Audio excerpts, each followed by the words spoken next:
जय राधा माधव जय कुंज विहारी। जय राधा माधव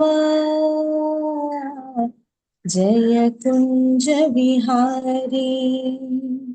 जय गोपी जन वल्लभा जय गिरिवरधारी। जय गोपी जन वल्लभा जय गिरिवरधारी। यशोदनन्दन व्रज जनरञ्जन यशोदनन्दन व्रज जनरञ्जन यमुनतीरावनचारी। जय कुंज विहारी। जय राधा माधव जय कुंज विहारी। जय राधा माधव जय कुंज विहारी। हरे कृष्णा कृष्ण कृष्णा हरे हरे हरे राम राम राम हरे हरे।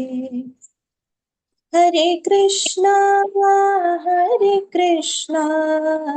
कृष्ण कृष्णा हरे हरे हरे राम राम राम हरे हरे। ओम नमो भगवते वासुदेवाय। ओम नमो भगवते वासुदेवाय। ओम नमो भगवते वासुदेवाय। नारायणं नमस्कृत्य नरं चैव नरोत्तमं देवीं सरस्वतीं व्यासं ततो जयमुदीरयेत्। नष्टप्रायेषु भद्रेषु नित्यं भागवत सेवया भगवतेरुत्तमश्लोके भक्तिर्भवति नैष्टिकी। मूकं करोति वाचालं पङ्गुं लङ्घयते गिरिं यत्कृपातमहं वन्दे श्रीगुरुं दीनतारिणं श्रीपरमानन्दमाधवं श्रीचैतन्यमीश्वरम्। हे कृष्णा करुणा सिन्धु दीनबन्धो जगत्पते गोपेश गोपिका कान्त राधा कान्त नमोऽस्तुते। तप्त काञ्चन गौराङ्गी राधे वृन्दावनेश्वरी वृषभानुसुते देवी प्रणमामि हरिप्रिये। जय श्री कृष्ण चैतन्य प्रभो नित्यानंद श्री अद्वैत गदाधर श्रीवासादि गौर भक्त वृंदा। हरे कृष्णा कृष्ण कृष्णा हरे हरे हरे राम राम राम हरे हरे। हरे कृष्णा कृष्ण कृष्णा हरे हरे हरे राम राम राम हरे हरे। हरे कृष्णा कृष्ण कृष्णा हरे हरे हरे राम राम राम हरे हरे। ഹരേ കൃഷ്ണ. കാണാൻ പറ്റുന്നുണ്ടോ? കാണാം.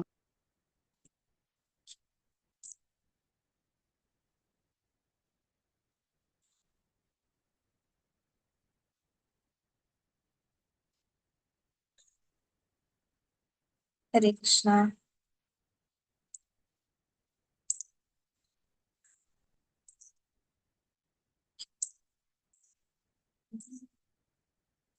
ഹരേ കൃഷ്ണ. എല്ലാവർക്കും എന്റെ പ്രണാമം. ഇന്ന് നമ്മൾ ഗർഗഭാഗവത്തിലെ ആദ്യത്തെ ഖണ്ഡത്തിലെ 9ാമത്തെ ചാപ്റ്റർ ആണ് നോക്കുന്നത്. 9ാമത്തെ ചാപ്റ്ററിനകത്ത് വസുദേവ വിവാഹമാണുള്ളത്. അതായത് ദേവകി വസുദേവ വിവാഹം. ഓക്കെ, അപ്പൊ നമ്മള് ലാസ്റ്റ് ശനിയാഴ്ച നമ്മള് ആരെ പറ്റിയാ പറഞ്ഞത്? നമ്മൾ കംസനെ പറ്റിയാ പറഞ്ഞത്. കംസന്റെ ഓരോ ദിഗ്വിജയങ്ങളെ പറ്റിയാ പറഞ്ഞത്. ഓരോ സ്ഥലത്ത് പോവുകയും അവിടെയുള്ള അസുരന്മാരുമായിട്ട് കംസൻ മല്ലയുദ്ധം നടത്തി കംസൻ ജയിക്കുകയും അവസാനം ആ അസുരന്മാരെ എല്ലാം കംസന്റെ ദാസന്മാരാക്കി മാറ്റി ആ കംസൻ എന്ത് ചെയ്യാണ്, ആ കംസന്റെ പവർ വലുതാക്കി വലുതാക്കി എന്താ കൊണ്ടുവന്നുകൊണ്ടിരിക്കുകയായിരുന്നു. അതായിരുന്നു നമ്മൾ കഴിഞ്ഞ ക്ലാസ്സിൽ പറഞ്ഞത്. ഇനിയും നമ്മൾ ഇന്ന് പറയാൻ പോകുന്നത് വസുദേവരുടെയും ദേവകിയുടെയും വിവാഹത്തിനെ പറ്റിയാണ്. ഓക്കെ, അതിനുണ്ടായ സന്ദർഭം, ആരാണ് ഇതിനെ ഇനിഷ്യേറ്റ് ചെയ്തത്, അങ്ങനത്തെയുള്ള കാര്യങ്ങളൊക്കെയാ പറയാൻ പോകുന്നത്. അങ്ങനെ ഒരു ദിവസം ഗർഗ മഹർഷി എവിടെ എത്തുകയാണ്? മധുരയിൽ എത്തുകയാണ്. ആരാ ഇതിന് ഇനിഷ്യേറ്റീവ് എടുത്തത്? ദേവകിയുടെയും വസുദേവരുടെയും വിവാഹത്തിന് വേണ്ടി ഇനിഷ്യേറ്റീവ് എടുത്തത് ഗർഗ മഹർഷിയാണ്. അപ്പൊ ഗർഗ മഹർഷി എന്ത് ചെയ്തു? മധുരയിലേക്ക് വരികയാണ്. അപ്പൊ അവിടെ എന്തുണ്ട്? മധുര എന്ന് പറയുമ്പോഴത്തേക്കും എങ്ങനത്തെ സ്ഥലം? ഭയങ്കര മനോഹരമായിട്ടുള്ള സ്ഥലമാണ് മധുര എന്ന് പറയുന്നത്. അപ്പൊ അവിടെ എന്താ? അവിടെ ഫുൾ നല്ല സ്വർണ്ണ നിറത്തിലുള്ള കവാടങ്ങളും അതിലെല്ലാം എന്താ ഡയമണ്ട്സ് ആണ് വെച്ചിരിക്കുന്നത്. അവിടെ ഫുള്ള് എന്താ കുറേ പൂക്കളും പുഷ്പങ്ങളും ഒക്കെ നിറഞ്ഞിട്ടുള്ള സ്ഥലങ്ങളാണ്. അവിടെ ഫുള്ള് താമരകളും എന്താ ഭയങ്കര മനോഹരമായിട്ടുള്ള ഒരു സ്ഥലമാണ് ഈ മധുര എന്ന് പറയുന്നത്. അവിടെ ഫുള്ള് വലിയ വലിയ കുഞ്ഞുങ്ങള്, വലിയ വലിയ എന്താ നല്ല നദികൾ ഒഴുകുന്ന ഭയങ്കര മനോഹരമായിട്ടുള്ള ഒരു സ്ഥലമാണ് മധുര എന്ന് പറയുന്നത്. അപ്പൊ ആ മധുര മുഴുവൻ എന്താണ്? ഭയങ്കര പ്രൊട്ടക്റ്റഡ് ആണ്. അവിടെയുള്ള എല്ലാ എന്താ സോൾജേഴ്സ് അവരെല്ലാം അതിനെ പ്രൊട്ടക്ട് ചെയ്ത് വെച്ചിട്ടുള്ള നല്ലൊരു ഭയങ്കര മനോഹരമായിട്ടുള്ള ഒരു സ്ഥലമാണ് മധുര. അപ്പൊ മധുരയിൽ ആ സമയത്ത് ഭരിച്ചുകൊണ്ടിരിക്കുന്നത് ഉഗ്രസേന മഹാരാജാവാണ്. ഉഗ്രസേന മഹാരാജാവ് ഓൾറെഡി നമ്മൾ പറഞ്ഞു കംസന്റെ അച്ഛനാണ്. ഉഗ്രസേന മഹാരാജാവിന് 2 മക്കളാണുള്ളത്, കംസനും ദേവകനും. Okay, okay. അപ്പോ ഗർഗ മഹർഷി വന്നപ്പോഴത്തേക്കും പണ്ടത്തെ കാലത്ത് എങ്ങനെയാണ് വലിയ വലിയ രാജാവിന്റെ ആ രാജ കൊട്ടാരത്തിലോട്ട് ചെറിയ മഹർഷിമാര് വരുമ്പോഴത്തേക്കും അവർ ഭയങ്കര എന്താണ് അതിഥി ദേവോ ഭവ, ഒരു ദൈവം വരുന്നത് പോലെയാണ്. എന്ന് വെച്ചാൽ ഭഗവാന്റെ റെപ്രസെന്റേറ്റീവ് ആണ് ഇവരെല്ലാം. അപ്പൊ ഭയങ്കര എന്താ ഭയഭക്തി ബഹുമാനത്തോടെയാണ് കൊണ്ടിരുത്തി അവരുടെ കാലൊക്കെ കഴുകി എന്താ വേണ്ടതെല്ലാം കൊടുത്ത് എല്ലാം ഭയങ്കര സൂക്ഷിച്ചാണ് അവർ ഓരോ കാര്യങ്ങള്. വലിയ വലിയ മഹർഷിമാരൊക്കെ വരുമ്പോഴത്തേക്കും വലിയ രാജാവാണെങ്കിൽ പോലും അവർ ഭയങ്കര സൂക്ഷിച്ചാണ് ഓരോ കാര്യങ്ങൾ ചെയ്യുന്നത്. എന്തുകൊണ്ടാണ് എന്ന് വെച്ചാൽ ചെറിയൊരു രീതിയിലൊരു എന്തെങ്കിലും ഒരു അബദ്ധം പറ്റിയാൽ അതില് ആ മഹർഷിമാർ ശപിക്കും, അല്ലെ? അതുകൊണ്ട് അവർ ഭയങ്കര കെയർഫുൾ ആയിട്ടാണ് ഓരോ കാര്യങ്ങൾ ചെയ്യുന്നത്. അപ്പൊ ഗർഗ മഹർഷി വന്നപ്പോഴത്തേക്കും ഉഗ്രസേന മഹാരാജാവ് കൂടെ അക്രൂരനുണ്ട്. അതിന്റെ കൂടെ തന്നെ ദേവകൻ ആരാ? ദേവകിയുടെ അച്ഛനാണ് ദേവകൻ. ദേവകൻ, കംസൻ, ഇവരെല്ലാരും കൂടെ എന്താണ് നേരെ ഗർഗ മഹർഷിയെ സ്വീകരിച്ച് കൊണ്ടവിടെ ഇരുത്തുകയാണ്. ഇരുത്തി കഴിഞ്ഞിട്ട് അപ്പൊ അവിടെ ഗർഗ മഹർഷി വന്നിരുന്നു. ഉടനെ ബാക്കിയുള്ള എല്ലാ യാദവന്മാരും അവിടെ എണീറ്റ് നിന്നു. എല്ലാവരും ഗർഗ മഹർഷിയെ പ്രണമിച്ചു, പ്രാർത്ഥിച്ചു, കുറെ പ്രകീർത്തിച്ചു, എന്താ ചുറ്റും ഉഴിഞ്ഞു, എല്ലാ കാര്യങ്ങളും ചെയ്ത് കഴിക്കാനും ഭക്ഷണം കൊടുത്ത് എല്ലാം എന്താ കറക്റ്റായിട്ട് ഗർഗ മഹർഷി അവിടെ സ്വീകരിച്ചിരുത്തിയേക്കാണ്. അങ്ങനെ ഗർഗ മഹർഷി എന്ത് ചെയ്തു? തിരിച്ച് ബാക്കി ആ രാജാവിനെയും ബാക്കിയുള്ള എല്ലാ ആൾക്കാരെയും അനുഗ്രഹിച്ചു. എന്നിട്ട് ഗർഗ മഹർഷി സംസാരിക്കാൻ തുടങ്ങി. എന്തോ ഗർഗ മഹർഷി സംസാരിക്കാൻ തുടങ്ങിയെന്ന് വെച്ച് കഴിഞ്ഞാൽ, ഗർഗ മഹർഷി ശരിക്കും ഈ ദേവകന്റെ അടുത്ത് ദേവകന്റെ മകളായിട്ടുള്ള ദേവകിയെ വിവാഹം കഴിക്കാൻ വേണ്ടിയിട്ട് വസുദേവരെക്കാളും നല്ലൊരു രാജാവില്ല എന്ന് പറയാൻ വേണ്ടിയിട്ടാണ് വന്നത്. ഓക്കെ, ദേവകിയും വസുദേവരും ആണല്ലോ വിവാഹം കഴിക്കുന്നത്. ആ ഒരു പ്രപ്പോസൽ കൊണ്ടുവന്നത് ആരാണ്? ഗർഗ മഹർഷിയാണ്. അപ്പൊ ഗർഗ മഹർഷി പറയാണ്, ഞാൻ കുറച്ച് ദിവസമായിട്ട് ഇവിടെ വരണം എന്ന് ചിന്തിക്കുകയാണ്. എന്തുവാന്ന് വെച്ച് കഴിഞ്ഞാൽ വസുദേവരെക്കാളും നല്ലൊരു അല്ലെങ്കിൽ ബെറ്റർ ആയിട്ടുള്ള വേറൊരു രാജാവില്ല. അതുകൊണ്ട് ദേവകന്റെ മകളായിട്ടുള്ള ദേവകിയെ വസുദേവർക്ക് തന്നെ വിവാഹം കഴിച്ചു കൊടുക്കണം എന്ന് പറയാണ്. അപ്പൊ ഇത് പറഞ്ഞു കഴിഞ്ഞപ്പോഴത്തേക്കും എന്താണ്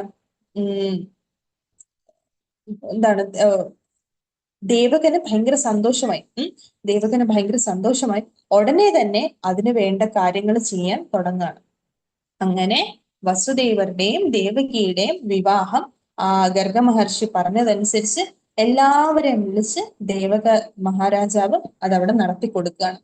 അപ്പോ ദേവകിയെ കാണാൻ എന്ന് പറയുമ്പോൾ ദേവകിയെ കാണാനും ഭയങ്കര സുന്ദരിയാണ്. ആ സ്വർണവും എല്ലാം ഇട്ട് സാരിയൊക്കെ ഉടുത്ത് വിവാഹം എല്ലാം കഴിഞ്ഞു.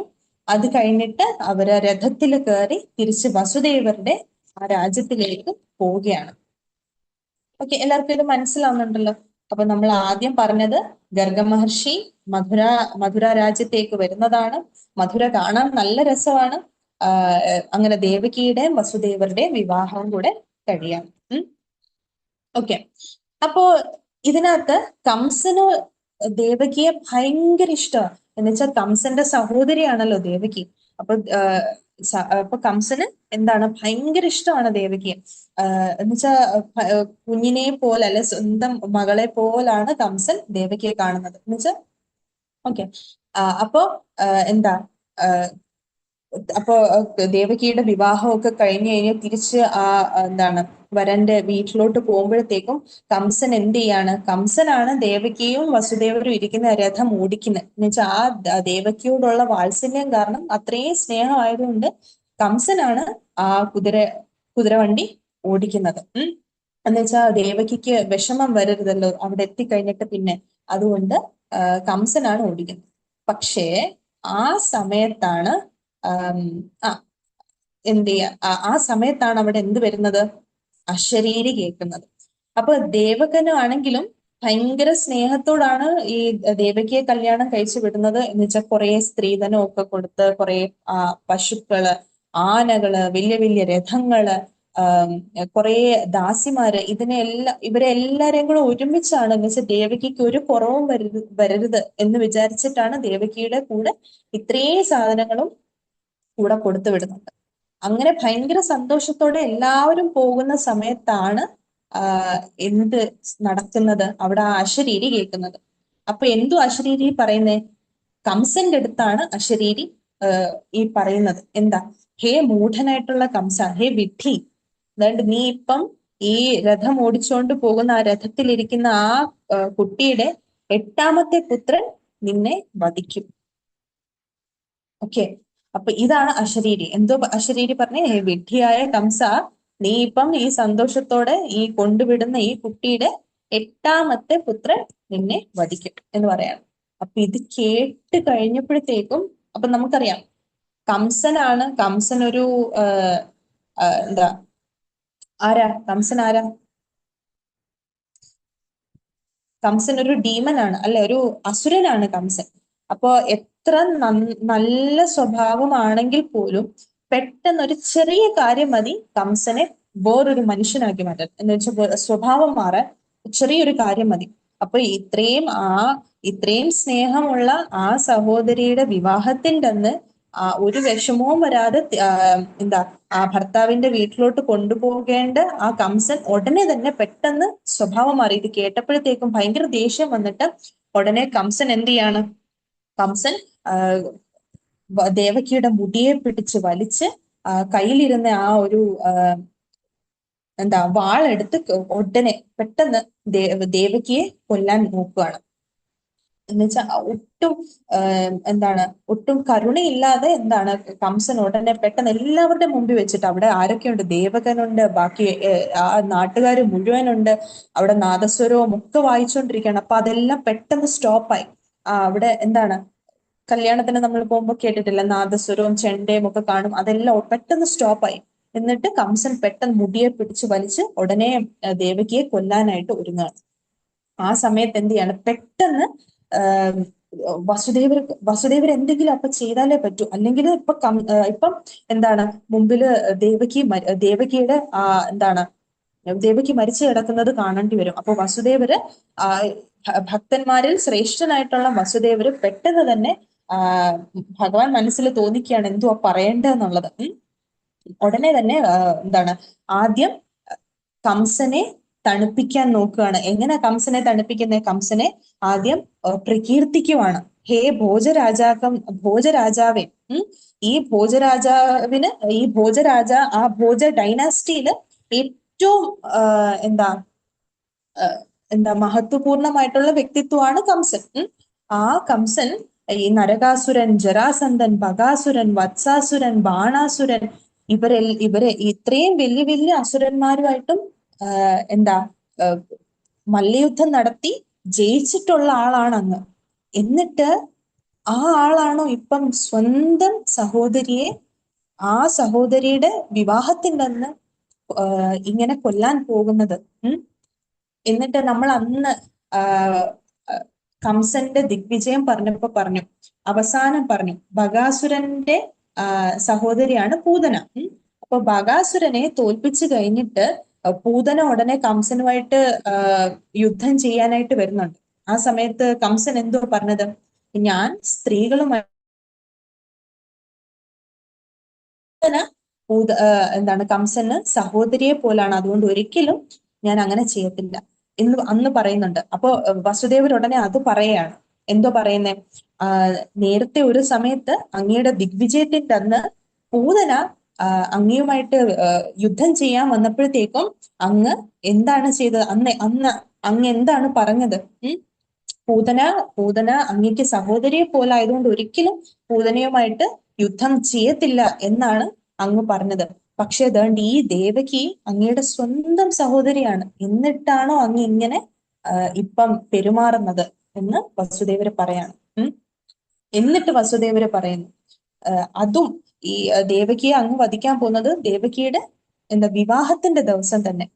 അതുകൊണ്ട് അങ്ങ് ഒരിക്കലും ഇങ്ങനെ ചെയ്യരുത്. ദേവകി അങ്ങയുടെ ഇളയ സഹോദരിയാണ്. അങ്ങ് ഇത്രയും നാളും ദേവകിയെ സ്വന്തം മകളെ പോലാണ് നോക്കിയത്. അതുകൊണ്ട് ഒരിക്കലും ദേവകി ഇപ്പൊ ഇങ്ങനെ ഒന്നും ചെയ്യരുത്.